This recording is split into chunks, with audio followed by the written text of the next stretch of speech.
Good afternoon, everyone. I'm Michael Terzakis. And I'm Trayvon Brown, and let's kick it off with the season finale. We'll talk all things basketball, but let's kick it off with the NFL draft. Let's start with the first team who can make a big impact for the upcoming season. With the Chicago Bears trading Justin Fields to the Pittsburgh Steelers, there has been uncertainty at the quarterback position now and in recent years. Finding a franchise quarterback is paramount for the Bears' success moving forward. With the Bears having the number 1 and number 9 pick, they can make a huge impact on the roster. Some notable players that they could benefit the Bears include quarterback Caleb Williams. The dynamic quarterback can come into the great position for the Bears as they recently acquired Keenan Allen to team up with DJ Moore in the receiver room. Another notable player in the college star is Marvin Harrison Jr. With there being speculation with the Bears trading up for their second pick, they could acquire the best wide receiver in the draft. Another team that can make a splash in this year's draft could be the Atlanta Falcons. The Falcons have added some weapons to the offensive side of the ball with quarterback Kirk Cousins, wide receiver Darnell Mooney, and wide receiver Rondell Moore. Not to mention they already have Drake London and Kyle Pitts on the outside. Florida State's Jared Verse is the Bleacher Report scouting department's top-rated edge rusher this year, top defensive player at any position, and in the 9th overall draft pick prospect. Jared is coming off back-to-back 9-sack seasons and has all the tools to continue being productive at the pro level for the Falcons. The NBA's play-in tournament has concluded with multiple teams emerging from the 8-team field to secure spots for the 2024 playoffs. 2 teams in particular are highly touted for this year's playoffs. In one of the highly touted Tuesday NBA matchups, the NBA play-in game featured the Los Angeles Lakers and the New Orleans Pelicans. The Lakers, led by LeBron James and Anthony Davis, faced off against the young and dynamic Pelicans, led by Zion Williamson, for a chance to clinch a playoff spot. The Lakers managed to secure a narrow victory despite a valiant effort from the Pelicans, led by Zion's stellar performance. They fell short of securing a playoff spot. On Wednesday, another highly anticipated matchup took place in the NBA play-in tournament. The Philadelphia 76ers faced off against the Miami Heat. The 76ers were able to pull off their first ever win in tournament history. The Lakers were on to play the defending NBA champions and the Denver Nuggets in round 1 of the NBA playoffs, and Philadelphia will face off against another highly touted team in the New York Knicks in round 1 of the NBA playoffs. Let's send it over to Michael for an NBA playoff preview. Thanks, Kendall. The play-in should be the start of an exhilarating NBA playoffs. Now let's take a look at 3 teams that are my favorites to reach the NBA Finals. First, we have Vegas' favorite, the Boston Celtics. The Celtics were far and away the best team in the league this season, having an NBA best 64-18 record and having a top 10 offense and defense in the league. The Celtics are led by all-stars Jason Tatum and Jaylen Brown and have a balanced roster of size, shooting, and defense with role players Kristaps Porzingis, Jrue Holiday, and Derek White rounding up their depth. This is the best team in the league, and they're due for a title run, as they haven't been crowned champs since 2008. They're the favorites for a reason. My second team is the Denver Nuggets. The Nuggets are the reigning champions and have the best player in the NBA in Nikola Jokic, who's nearly averaging a triple-double. The Nuggets also have 5 other role players averaging 10-plus points per game, so they rely on a lot of different contributors to get buckets. The experience and the sheer fact that they have the best player puts the Nuggets ahead of the Thunder in the West, which is why they're number 2 on the list. My last team is the New York Knicks, who have dealt with the injury bug more so than any other team in the league.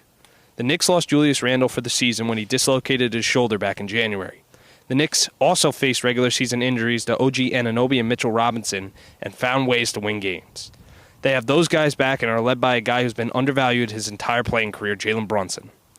Brunson has played at an elite level, putting up over 28 points per game on 50% shooting from the floor. Brunson has won at all levels he's played at, and he has a great surrounding cast to lead the Knicks to the promised land.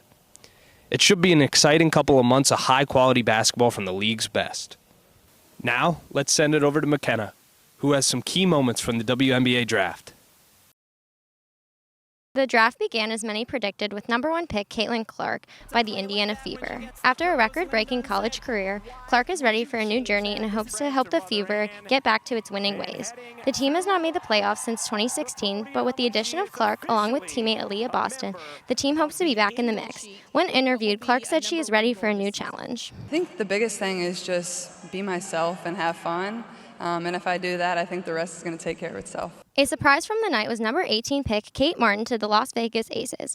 Martin showed up to support Clark, but was not disappointed to hear her name called. Martin, better known as the glue of her team, is grateful for the opportunity to show off her skills. Up next was the number 2 pick, Cameron Brink by the LA Sparks. Brink has been a standout player since freshman year as she led her team to a national championship. She ended her career receiving the Naismith Defensive Player of the Year award. Joining her is former Tennessee player Rickea Jackson. Many say she is already playing like a pro, having a versatile skill set on both ends of the court. Both Brink and Jackson will add depth to the LA Sparks roster this upcoming season. The last team to look at is the Chicago Sky, drafting number 3 Camila Cardoso and number 7 Angel Reese. The SEC rivals will now join forces to help restructure the team. Both Reese and Cardoso are strong defensive players that bring a competitive spirit to the game. In a press conference, Cardoso expressed her thoughts on playing alongside Reese. I'm happy. I'm really excited. She's a great player. I'm a great player. I think we're going to do great things together. Many storylines to look forward to as the season begins on May 14th. Now over to Colin with news on the Olympics and the marathon. With under 100 days till the Paris Summer Olympics, there was one event this week that had running fans ready, the Boston Marathon. Runners at the Boston Marathon hope to snag a spot on their respective country's Olympic team roster. The 26.2-mile course is challenging due to its sharp turns and hills. This makes it a good test for the Paris Olympic course, which will have multiple hills and a higher elevation gain. Based on Monday's results at Boston, there are a couple runners to keep your eye on for the Olympics. On the men's side, winner Cisse Lima showcased his strength and endurance, most likely securing him a spot on Ethiopia's roster. With the decline of the Go Eliud Kipchoge and death of the world record Kelvin Kiptum, this has opened the door for a new face in the men's marathon. The fourth fastest runner in the world will have to prove himself this summer to earn that spot. On the women's side, winner Helen Orberry would seek to become Ethiopia's first Olympic gold medalist since 2000. Her dominance in the women's marathon has been impressive, with 2 Boston Marathon's wins sandwiched around a New York City Marathon title. She has quickly emerged as one of the best in the world, with only competing 4 marathons in less than 2 years of training. But if you're looking for a fellow American to root for, C.J. Albertson has a chance to earn that spot on the American team. While he has placed 5th in the U.S. Olympic trials, Albertson was able to lower his personal record by around 2 minutes, only 72 days after the trials. For a professional at the top of his game, this is an impressive feat.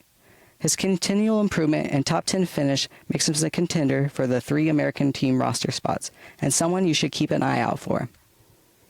Olympic marathon teams will announce their rosters soon, and make sure you tune in during August for the Olympic Marathon. Welcome back to another segment of Dogs on the Street, the segment where I go around asking Butler students questions I want answered. On this week's episode, I'm going to be talking to Butler students to figure out how they feel about Indiana Fever drafting Caitlin Clark. All right, today I'm here with Ethan. And Ethan, how do you feel about the Indiana Fever drafting Caitlin Clark? It's really exciting. I think it creates a lot of buzz around women's basketball, and she's the best woman in the world right now, so it's really exciting. Okay, so today I'm here with Sean Burns. And Sean, how do you feel about the Indiana Fever drafting Caitlin Clark? I'm actually really excited about it. I think it's really cool. Really? Okay, I'm here with Tim. And Tim, how do you feel about the Indiana Fever drafting Caitlin Clark? I think it's really big for the city and the WNBA especially. She's one of the biggest stars and brought a lot of attention to women's basketball and women's sports in general. So I think getting that here in Indianapolis brings a lot of attention to the city as well. Okay, awesome, and I'm here with Ryan Eggerts. And Ryan, how do you feel about the Indiana Fever drafting Caitlin Clark? Well, I don't think there was any doubt that she was going to go number 1. She broke a lot of records in her time, and she's simply a great player. Got to the national championship 2 years in a row as well. 4 years, a great player at Iowa, and I feel a little bit privileged to say I got to see her play in high school as well. Didn't go to the same school as her, but got to see her play, and she's turned out to be an incredible player now. Okay, so today I'm here with Ty Morgan. And Ty, how do you feel about the Indiana Fever drafting Caitlin Clark?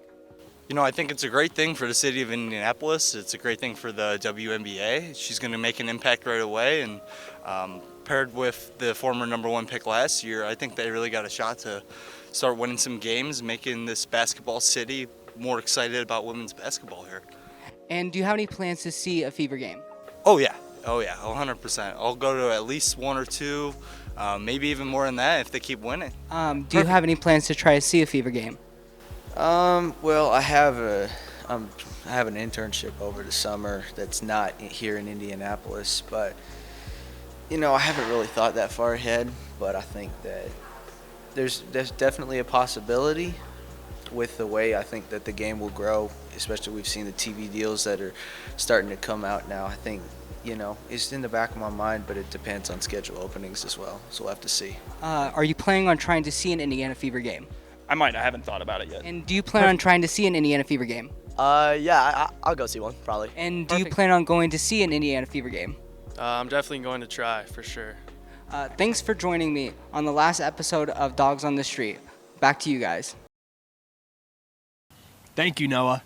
That wraps up the season finale of The Bark. Stay classy and go Dogs.